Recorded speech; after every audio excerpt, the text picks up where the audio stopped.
El libro de los espíritus, Allan Kardec, libro cuarto, Esperanzas y consuelos, capítulo 1, Penas y goces terrenales, dicha y desgracias relativas. 920. ¿Puede el hombre gozar en la tierra de perfecta felicidad? No, puesto que la vida le ha sido dada como prueba o prueba de expiación, pero de él depende el dulcificar sus males y el ser tan feliz como es posible en la tierra. 921. ¿Se concibe que el hombre será feliz en la tierra cuando la humanidad haya sido transformada, pero en el ínterin ¿puede cada uno constituirse una dicha relativa? Las más de las veces el hombre es causante de su propia desgracia. Practicando la ley de Dios se evitan muchos males y se proporciona la mayor felicidad de que es susceptible su grosera existencia. El hombre que está bien penetrado de su destino futuro no ve en la vida corporal más que una permanencia temporal. Es para él una parada momentánea en un mal mesón y se conforma fácilmente con algunos disgustos pasajeros de un viaje que ha de conducirle a posición tanto mejor cuanto mejores preparativos haya hecho anticipadamente. Desde esta vida somos castigados por la infracción de las leyes de la existencia corporal por medio de los males que son consecuencia de esa infracción y de nuestros propios excesos. Si paso a paso nos remontamos al origen de lo que llamamos nuestras desgracias terrestres, encontraremos que, en su mayor parte, son consecuencia de la primera desviación del camino recto. Por semejante desviación hemos entrado en un mal sendero y de consecuencia en consecuencia caemos en la desgracia. 922. La felicidad terrestre es relativa a la posición de cada uno, y lo que basta a la dicha de uno constituye la desgracia de otro. Existe, sin embargo, una medida común de felicidad para todos los hombres. Para la vida material es la posesión de lo necesario, para la vida moral la buena conciencia y la fe en el porvenir. 923. Lo que es superfluo para uno no es necesario para otros, y viceversa, según la posición. Sí, según vuestras ideas materiales, vuestras preocupaciones, vuestra ambición y todos vuestros ridículos caprichos, de que se dará buena cuenta la justicia cuando comprendáis la verdad. Sin duda que el que tenía 50,000 pesos de renta y se ve reducido a 10, se cree muy desgraciado porque no puede darse tanta importancia, mantener lo que llama su rango, tener caballos, lacayos, satisfacer todas sus pasiones, etc. Se cree falto de lo necesario, pero francamente, ¿le juzgás tan digno de lástima cuando a su lado hay quien se muere de hambre y de frío y no tiene dónde recostar la cabeza? El sabio, para ser feliz, mira siempre hacia abajo y nunca hacia arriba, si ya no es para elevar su alma hacia el infinito. 924. Hay males que son independientes del modo de obrar y que alcanzan al más justo de los hombres.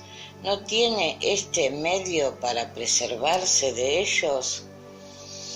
Debe entonces resignarse y sufrirlos sin murmurar si quiere progresar, pero haya siempre consuelo en su conciencia que le ofrece la esperanza de un porvenir mejor si hace lo necesario para lograrlo. 925. ¿Por qué favorece Dios con bienes de fortuna a ciertos hombres que parecen no haberlos merecido? Es un favor para aquellos que no ven más que el presente, pero sabedlo, la fortuna es una prueba más peligrosa con frecuencia que la miseria. 926. Creando la civilización nuevas necesidades, ¿no es origen de nuevas aflicciones? Los males de este mundo están en razón de las necesidades ficticias que os creáis. El que sabe limitar sus deseos y ve sin envidia al que le es superior, se evita no pocos disgustos en esta vida. El más rico es el que menos necesidades tiene. Envidiáis los goces de los que os parecen los afortunados del mundo, pero ¿sabéis lo que les está reservado? Si solo para ellos gozan, son egoístas y luego vendrán los reveses. Compadecedlos más bien. Dios permite que prospere a veces el malvado, pero no es de envidiar su dicha, porque la pagará con lágrimas amargas.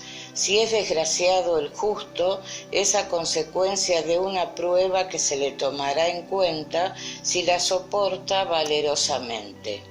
Recordad estas palabras de Jesús: bienaventurados los que sufren, porque serán consolados. 927. Lo superfluo no es ciertamente indispensable para la dicha, pero ¿no sucede lo mismo con lo necesario? Luego, ¿no es real la desgracia de los que están privados de él? Verdaderamente no es desgraciado el hombre más que cuando experimenta la falta de lo necesario a la vida y a la salud del cuerpo. Semejante falta es quizás culpa suya y entonces solo de él debe quejarse. Si es culpa de otro, caerá la responsabilidad sobre aquel que es la causa. 928. Por la especialidad de las aptitudes naturales, Dios indica evidentemente nuestra vocación en el mundo. ¿No proceden muchos males de no seguir nosotros esa vocación? Cierto, y a menudo son los padres los que, por orgullo y avaricia, hacen salir a los hijos del camino trazado por la naturaleza, comprometiendo su felicidad con esa desviación de la que serán responsables. Así pues, ¿encontráis justo que el hijo de un hombre de distinguida posición haga zuecos, por ejemplo, si para ello tiene aptitud? No se ha de incurrir en el absurdo ni exagerar nada. La civilización tiene sus necesidades. ¿Por qué el hijo de un hombre de distinguida posición, como dices tú, ha de hacer zuecos si puede hacer otra cosa? Podrá siempre ser útil con arreglo a la medida de sus facultades si no se las aplica contrariamente. Así, por ejemplo, en vez de un mal abogado, será quizás un buen mecánico, y etc. La separación de los hombres de su esfera intelectual es seguramente una de las más frecuentes causas de desengaño.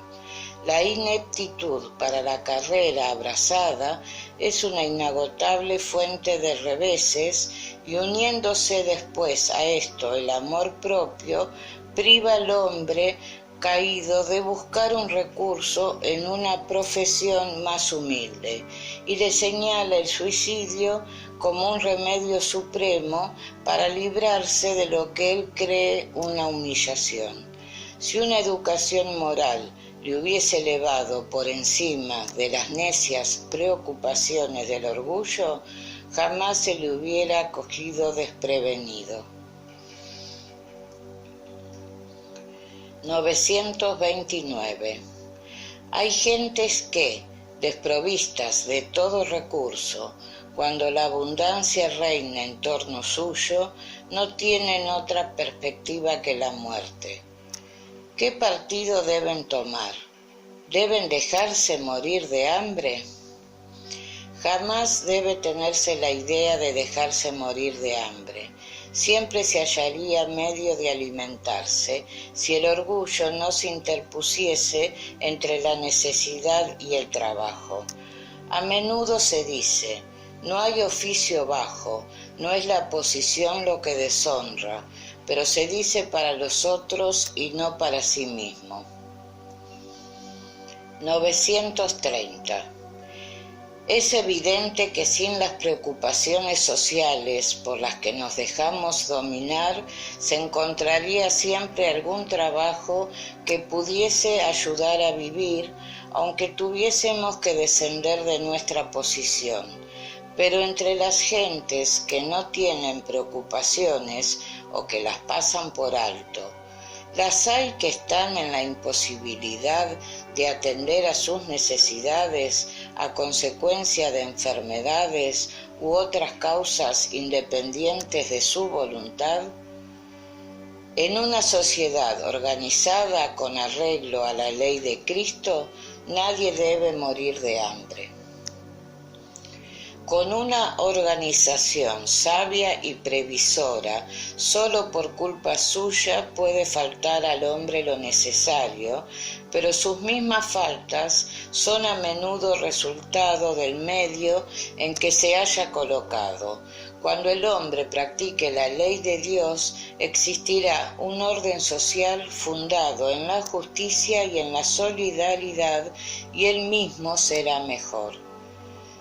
931. ¿Por qué en la sociedad son más numerosas las clases que sufren que las felices? Ninguna es completamente feliz y lo que se cree felicidad encubre a menudo martirizadores pesares. En todas partes existe sufrimiento. Para responder, sin embargo, a tu pensamiento, te diré que las clases que llamas desgraciadas son más numerosas, porque la tierra es un lugar de expiación. Cuando el hombre haya hecho de ella la morada del bien y de los espíritus buenos, dejará de ser desgraciado, y aquella será para él el paraíso terrenal. 932. ¿Por qué en el mundo los malvados tienen con tanta frecuencia más influjo que los buenos? Por debilidad de los buenos, los malvados son intrigantes y audaces, los buenos tímidos. Cuando éstos lo quieran, se harán superiores a aquellos. 933. Si a menudo el hombre es causa de sus sufrimientos materiales, ¿sucede lo mismo con los morales? Más aún, porque los sufrimientos materiales son a veces independientes de la voluntad, pero el orgullo lastimado, la ambición frustrada, la ansiedad de la avaricia, la envidia, los celos, todas las pasiones, en una palabra, son tormentos del alma. La envidia y los celos. Felices los que no conocen esos dos gusanos roedores. Para el enfermo de mal de envidia y celos no hay calma ni reposo posible. Los objetos de su codicia, de su odio, de su despecho, se levantan ante él como fantasmas que no le dan tregua, y hasta durante el sueño le persiguen. El envidioso y el celoso se abrazan en constante fiebre. ¿Es esta una situación deseable y no comprendéis que el hombre con semejantes pasiones se crea suplicios voluntarios, viniendo a ser la tierra para él un verdadero infierno? Muchas expresiones pintan enérgicamente los efectos de ciertas pasiones.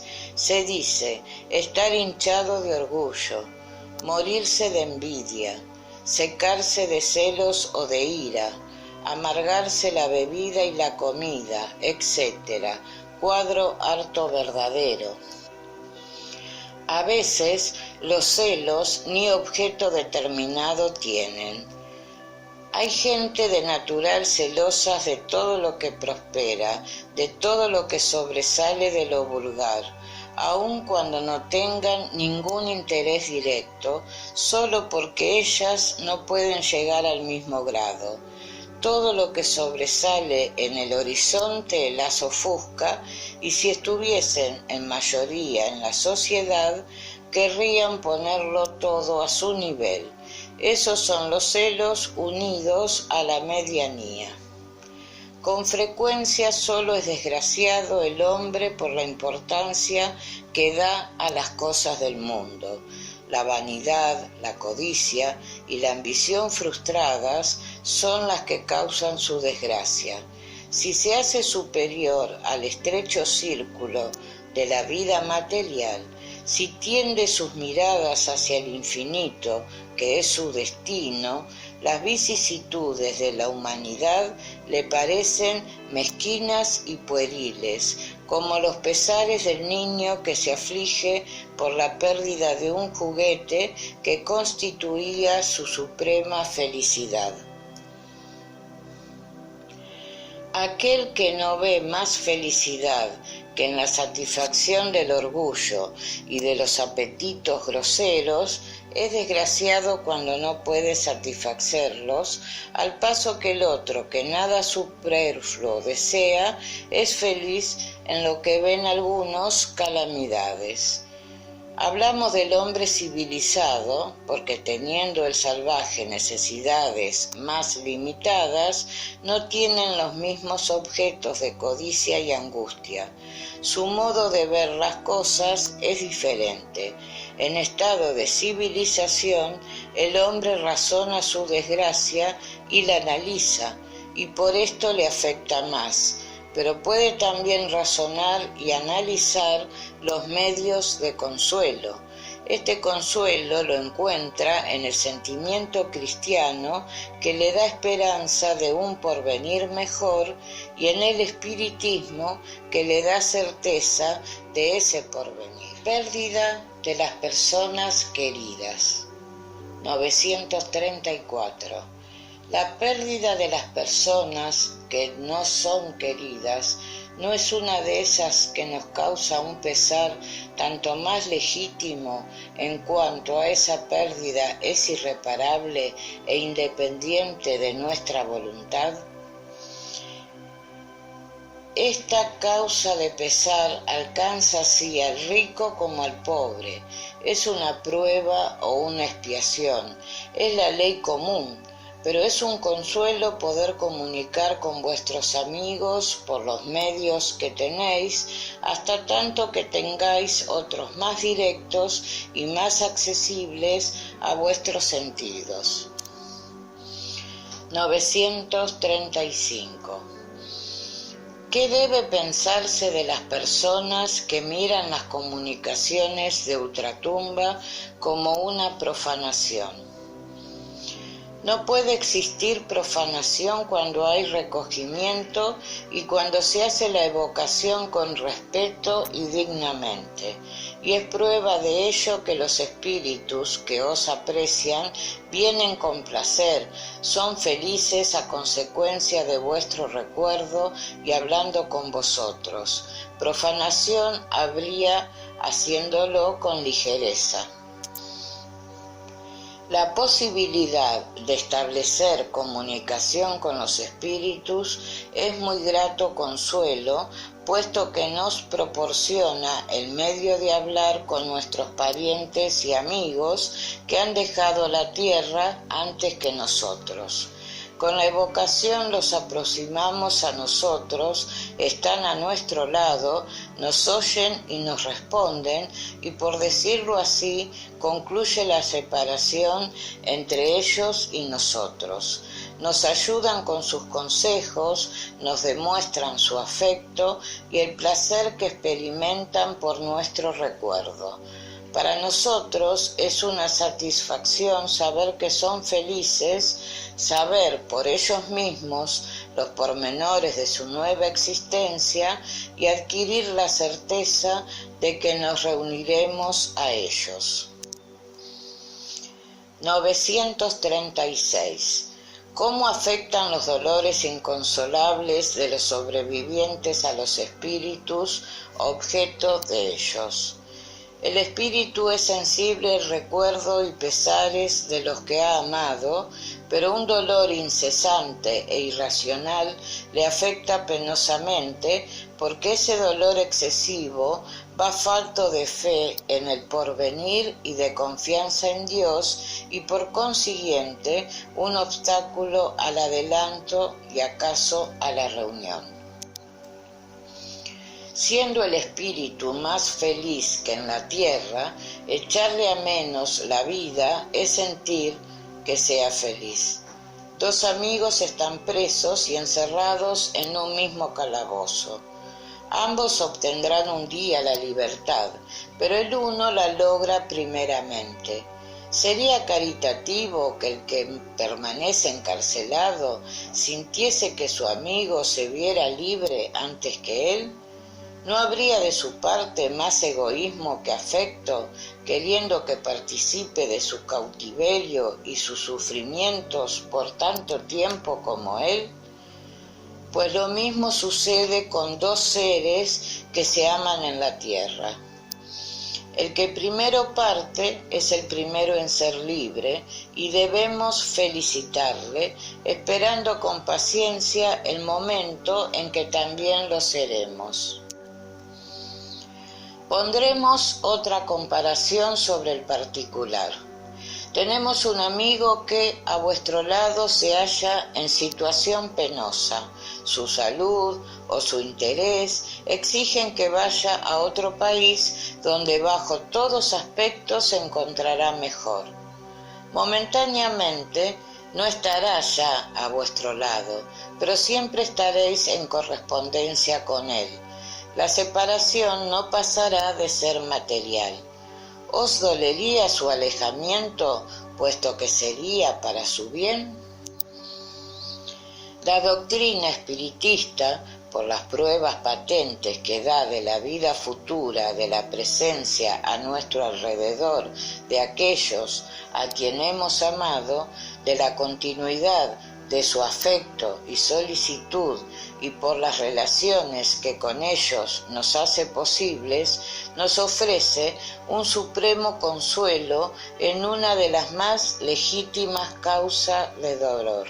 Con el espiritismo cesan la soledad y el abandono, y el hombre más aislado tiene siempre amigos a su lado con quienes puede hablar. Sufrimos con impaciencia las tribulaciones de la vida. Nos parecen tan insoportables que no comprendemos que podamos sobrellevarlas. Y sin embargo, si las hemos sufrido con valor, si hemos sabido acallar nuestras murmuraciones, nos felicitaremos de ello cuando estemos fuera de esta prisión terrestre, como el paciente que sufre se felicita después de curado, de haberse resignado a un tratamiento doloroso. Desengaños, ingratitud, afectos contrariados. 937. Los desengaños que nos hacen experimentar la ingratitud y la fragilidad de los lazos de la amistad, ¿no son también para el hombre de corazón origen de amargura? Sí, pero os enseñamos a compadecer a los ingratos y a los amigos infieles, que serán más desgraciados que vosotros. La ingratitud es hija del egoísmo, y el egoísta encontrará más tarde corazones insensibles como lo fue él. Pensad en todos aquellos que han hecho más bien que vosotros, que valían más y a quienes se ha pagado con ingratitud. Pensad que el mismo Jesús fue encarnecido y despreciado durante su vida, tratado de embaucador y de impostor, y no os admiréis de que os suceda lo mismo. Sea vuestra recompensa en el mundo el bien que habéis hecho, y no miréis lo que dicen aquellos que lo han recibido. La ingratitud es una prueba de vuestra persistencia en hacer bien, os será tomada en cuenta, y los que han desconocido serán tanto más castigados cuanto más grande haya sido su ingratitud. 938. Los desengaños causados por la ingratitud no están destinados a endurecer el corazón y a cerrarlo a la sensibilidad. Eso sería un error, porque el hombre de corazón, como tú dices, es feliz siempre por el bien que hace. Sabe que si no se recuerda en esta vida, se recordará en otra, y que el ingrato se avergonzará y tendrá remordimientos. Esta idea no impide que tenga lacerado el corazón. ¿No puede esto inspirarle la de que sería más feliz si fuese menos sensible? Sí, si prefiere la felicidad del egoísta, triste felicidad, que sepa pues que los amigos ingratos que le abandonan no son dignos de su amistad y que se ha equivocado en la elección. Por lo tanto, no debe echarlos de menos. Más tarde encontrará otros que sabrán comprender mejor. Compadeced a los que tienen para con vosotros el mal comportamiento que no merecéis, porque tendrán su triste recompensa, pero no os afectéis, este es el medio de sobreponeros a ellos. La naturaleza ha dado al hombre la necesidad de amar y ser amado. Uno de los mayores goces que en la tierra se le conceden es el de encontrar corazones que simpaticen con el suyo, goce que le da las primicias de la dicha que le está reservada en el mundo de los espíritus perfectos, donde todo es amor y benevolencia. Semejante goce es rehusado al egoísta. Uniones antipáticas. 939. Puesto que los espíritus simpáticos son inducidos a unirse, ¿a qué se debe que, entre los espíritus encarnados, el afecto es a menudo unilateral y que el amor más sincero sea acogido con indiferencia y aún repelido? ¿A qué se debe, por otra parte, que el afecto más vivo entre dos seres puede trocarse en antipatía y en odio a veces? ¿No comprendes que, aunque pasajero, ese es un castigo? Además, ¿cuántos hay que creen amar desatinadamente porque solo juzgan por las apariencias y cuando se ven precisados a vivir con las personas no tardan en conocer que no pasa de ser una manía material? No basta estar prendado de una persona que os gusta y a quien creéis de buenas cualidades, pues solo viviendo realmente con ella podréis apreciarla. ¿Cuántos enlaces no hay también que, al principio, parecía que nunca llegarían a ser simpáticos y que, cuando el uno y el otro se han conocido y estudiado bien, acaban por profesarse un amor tierno y duradero, porque está basado en la estimación? Es preciso no olvidar que es el espíritu quien ama, no el cuerpo, y que cuando se ha disipado la ilusión material, el espíritu ve la realidad. Hay dos clases de afecto, el del cuerpo y el del alma, y a menudo se toma el uno por el otro. Cuando el afecto del alma es puro y simpático, es duradero. El del cuerpo es perecedero. He ahí por qué los que creían profesarse amor eterno se odian, concluida la ilusión. 940. La falta de simpatía entre los seres destinados a vivir juntos. ¿No es también origen de pesares tanto más amargos en cuanto envenenan toda la existencia? Muy amargos, en efecto, pero esta es una de esas desgracias cuya primitiva causa sois a menudo vosotros mismos. Además, los culpables son vuestras leyes, porque ¿crees tú que Dios te obliga a estar con los que te desagradan? Y luego, en esos enlaces, a menudo buscáis más la satisfacción de vuestro orgullo y ambición que la dicha de un mutuo afecto. Entonces sufrís las consecuencias de vuestras preocupaciones. Pero en semejante caso, ¿no hay casi siempre una víctima inocente? Sí, y para ella es una dura expiación, pero la responsabilidad de su desgracia caerá sobre los que han sido su causa. Si la luz de la verdad ha penetrado en su alma, hallará consuelo en su fe en el porvenir. Por lo demás, a medida que desaparezcan las preocupaciones, las causas de esas desgracias privadas desaparecerán también. Miedo a la muerte. 941. El miedo a la muerte es para muchas personas causa de perplejidad.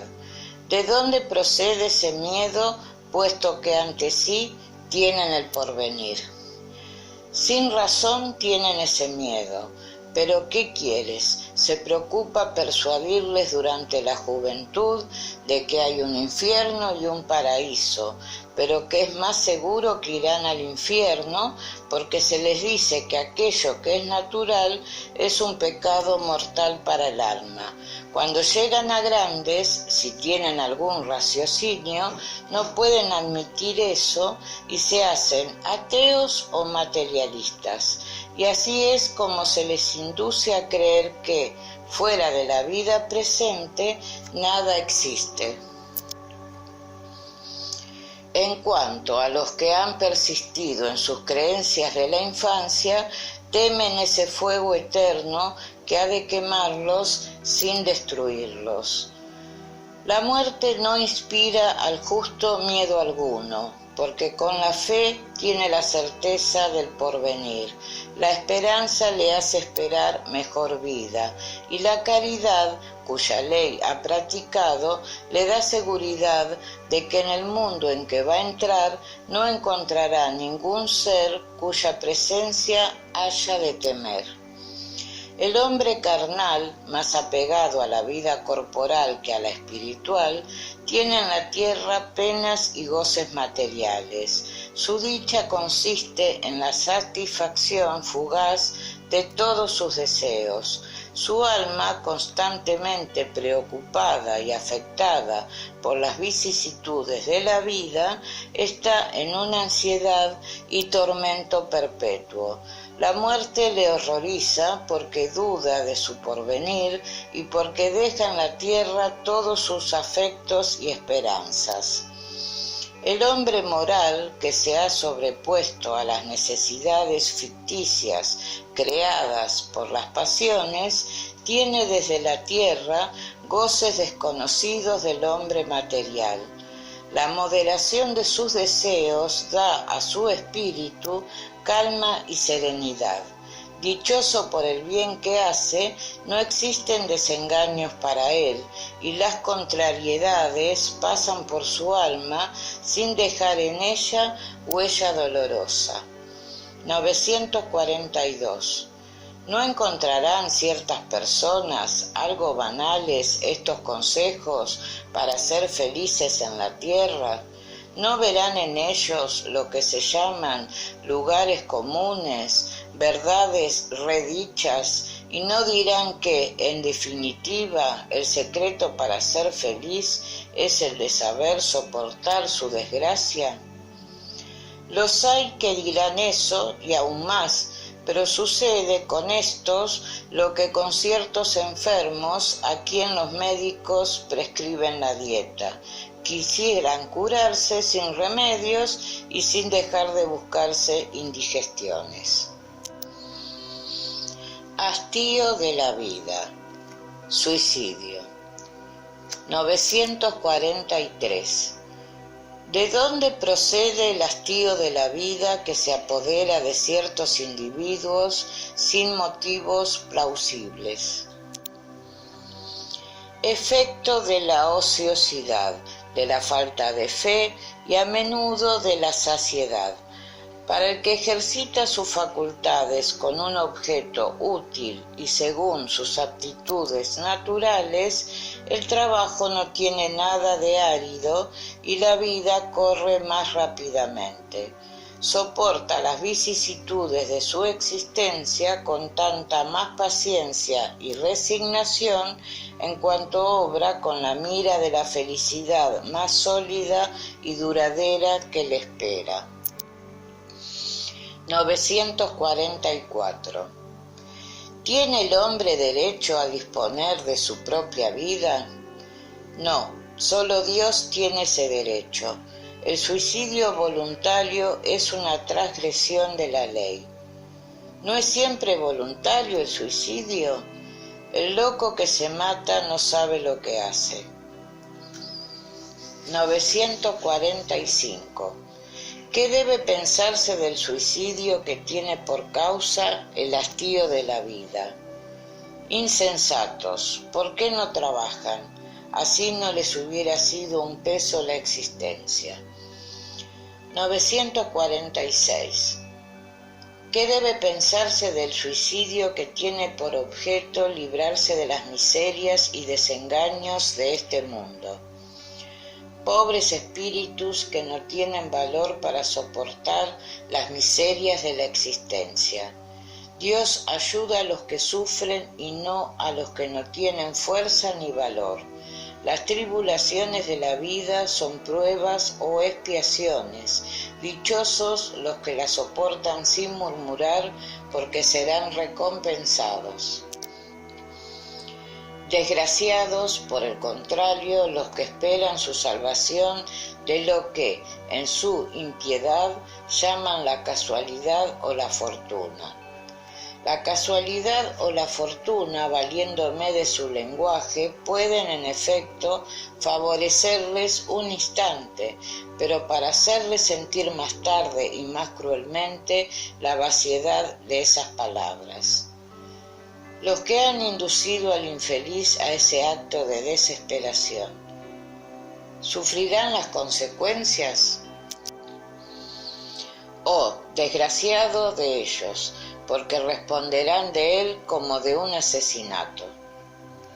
947. El hombre que lucha con la necesidad y que se deja morir de desesperación, ¿puede considerarse como suicida? Es suicida, pero los que causan su necesidad o que podrían remediarla son más culpables que él, y éste encontrará indulgencia. No creáis, sin embargo, que sea completamente absuelto si ha carecido de firmeza y perseverancia, si no ha hecho uso de toda su inteligencia para salir del atolladero. Desgraciado de él sobre todo si su desesperación nace del orgullo, quiero decir, si es uno de esos hombres en quienes el orgullo paraliza los recursos de la inteligencia, que se avergonzarían de deber la existencia al trabajo de sus manos y que prefieren morirse de hambre antes de descender de lo que llaman su posición social. ¿No es 100 veces más grande y más digno luchar con la adversidad, desafiar la crítica de un mundo fútil y egoísta que solo tiene buena voluntad a aquellos a quienes nada falta y que os vuelve la espalda apenas lo necesitáis? Sacrificar su vida por consideración a ese mundo es estúpido porque en ningún caso hace de ello. 948. El suicidio que tiene por objeto evitar la vergüenza de una mala acción es tan reprensible como el causado por la desesperación. El suicidio no borra la culpa y antes, al contrario, hay dos a falta de una. Cuando se ha tenido valor para hacer mal, es preciso tenerlo para sufrir las consecuencias.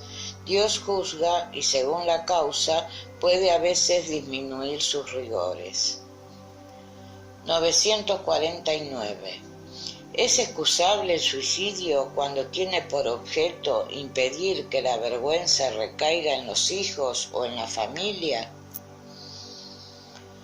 El que así obra no procede bien, pero lo cree y Dios se lo toma en cuenta, porque es una expiación que él mismo se impone.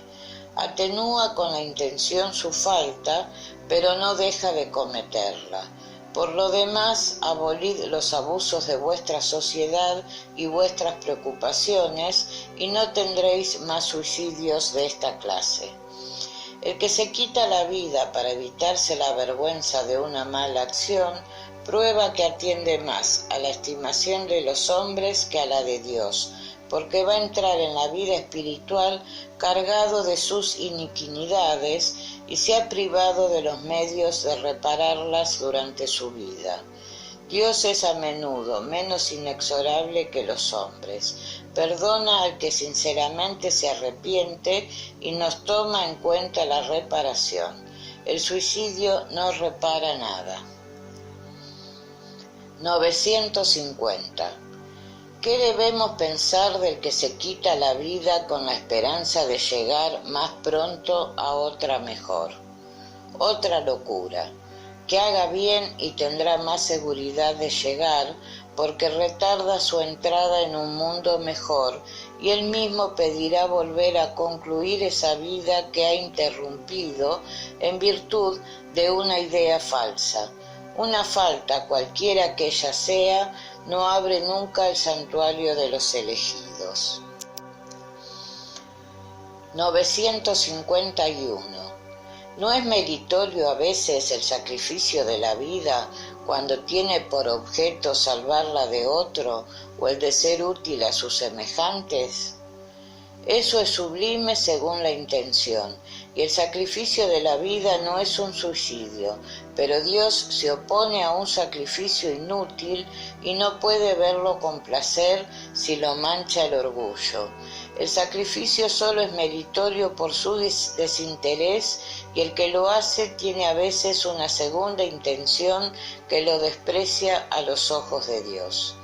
Todo sacrificio hecho a expensas de la dicha propia es un acto soberanamente meritorio a los ojos de Dios, porque es la práctica de la ley de caridad. Siendo pues la vida el bien terrestre que más aprecia el hombre, el que a él renuncia en bien de sus semejantes no comete un atentado, sino que hace un sacrificio, pero antes de llevarlo a cabo debe reflexionar si no será más útil su vida que su muerte. 952.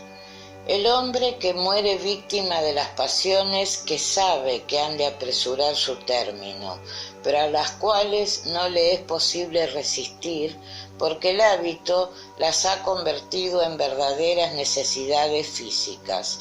¿Comete un suicidio? Es un suicidio moral. ¿No comprendéis que, en semejante caso, el hombre es doblemente culpable? Existe entonces falta de amor y bestialidad, y además olvido de Dios. ¿Es más o menos culpable que el que se quita la vida por desesperación? Es más culpable porque tiene tiempo para razonar su suicidio. En el que lo hace instantáneamente hay a veces una especie de extravío que se relaciona con la locura. El otro será mucho más castigado porque las penas son siempre proporcionadas a la conciencia que se tiene de las faltas cometidas. 953. Cuando una persona tiene ante sí una muerte inevitable y terrible, ¿es culpable porque abrevia de algunos instantes sus sufrimientos con la muerte voluntaria? Siempre hay culpabilidad en no esperar el término fijado por Dios. Por otra parte, ¿hay seguridad de que ese término haya llegado a pesar de las apariencias y no puede recibirse a última hora un socorro inesperado? Se concibe que en circunstancias ordinarias sea reprensible el suicidio, pero suponemos el caso en que es inevitable la muerte y en que sólo de algunos instantes se abrevia la vida. Siempre falta de resignación y sumisión a la voluntad del Creador. ¿Cuáles son en semejante caso las consecuencias de esa acción? Como siempre, una expiación proporcionado a la gravedad de la falta, según las circunstancias. 954. Una imprudencia que compromete la vida sin necesidad, ¿es reprensible? No existe culpabilidad cuando no existe intención o conciencia positiva de hacer mal. 955. Las mujeres que, en algunos países, se queman voluntariamente con el cuerpo de sus maridos, ¿pueden considerarse como suicidas y sufren las consecuencias del suicidio? Obedecen a una preocupación y a menudo más a la fuerza que a su propia voluntad. Creen cumplir un deber y no es este el carácter del suicidio. Su excusa es la nulidad moral de la mayor parte de ellas y su ignorancia. Estos usos bárbaros y estúpidos desaparecen con la civilización. 956. Los que, no pudiendo sobrellevar la pérdida de las personas que les son queridas, se matan con la esperanza de reunirse con ellas, ¿logran su objeto?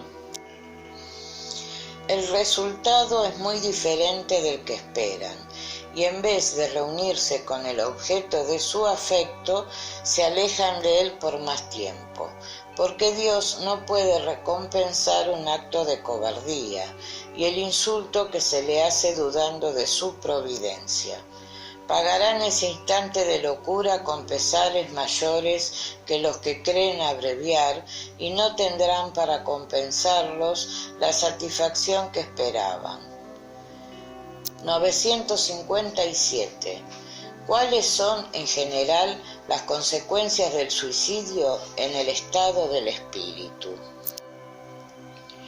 Las consecuencias del suicidio son muy diversas. No hay penas fijas y en todos los casos son siempre relativas a las causas que lo han producido. Pero una de las consecuencias inevitables al suicidio es la contrariedad. Por lo demás, no es una misma la suerte de todos ellos, depende de las circunstancias.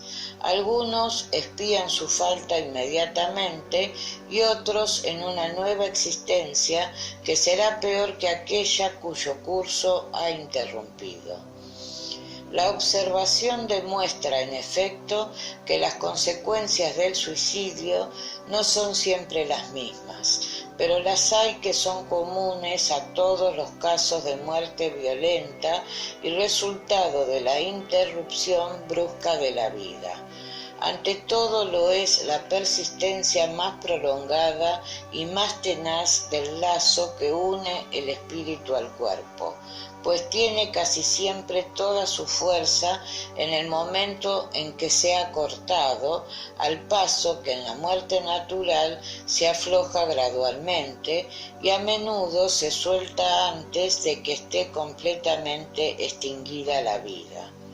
Las consecuencias de este estado de cosas son la prolongación de la turbación espiritista y luego la de la ilusión que, durante un tiempo más o menos largo, hacen creer al espíritu que aún es número de los vivos.